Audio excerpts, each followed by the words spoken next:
Over the past year, a lot of people have been talking about housing affordability and how tight it's gotten. But just recently, there's been a little bit of relief on that front. Mortgage rates have gone down since their peak in October, but there's more to being able to afford a home than just mortgage rates. So, to truly, really understand home affordability, you need to look at a combination of three important factors. That's mortgage rates, home prices, and wages. So, let's dive into the latest data on each one and see why affordability is improving. First and foremost, mortgage rates. Now, mortgage rates have come down in recent months, and looking forward, most experts are expecting them to further decline over the year. Now, the economist over at Realtor.com explained it like this. He said, while there could be some fluctuations on the path forward, in general, the expectation is that mortgage rates will continue to trend downward as long as the economy continues to see progress on inflation.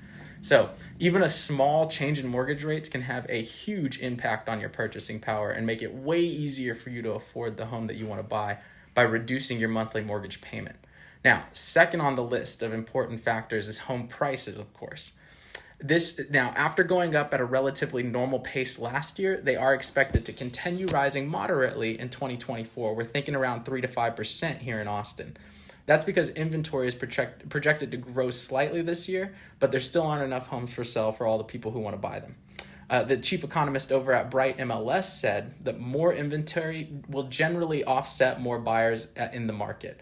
As a result, it's expected that overall the median home price in the U.S. is still going to grow modestly. The more inventory we get, the more buyers, effectively, is what she's saying. And that's great news for you because it means prices aren't likely to skyrocket like they did during the pandemic. But it also means it'll probably cost you more if you wait. So if you're ready and willing and able to buy and you can find the right home, purchasing before all these buyers enter the market as rates drop is probably going to be in your best interest because you can always refinance later and still get the low price now. Now, last but not least, when it comes to affordability is wages. This is another positive factor in affordability right now, rising income. The graph behind me is showing the data from the Federal Reserve on how wages have grown over time. If you look at the blue dotted trend line, you can see that the rate at which wages typically rise. But on the right side of the graph, wages are above the trend line today, meaning they're going up at a higher than normal rate. Great news for everybody. Higher wages improves affordability because they reduce the percentage of your income that it takes to pay your mortgage, if that makes sense. So that's because you just don't have to put as much of your paycheck towards your monthly housing cost.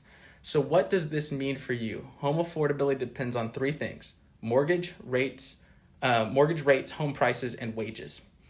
The good news is they're all moving in a positive direction for buyers overall. So here's the bottom line. If you're thinking about buying a home, it's important to know the main factors impacting affordability and how they're improving right now. To get the latest updates on all of this, of course, follow this page and you can shoot me a DM if you're interested.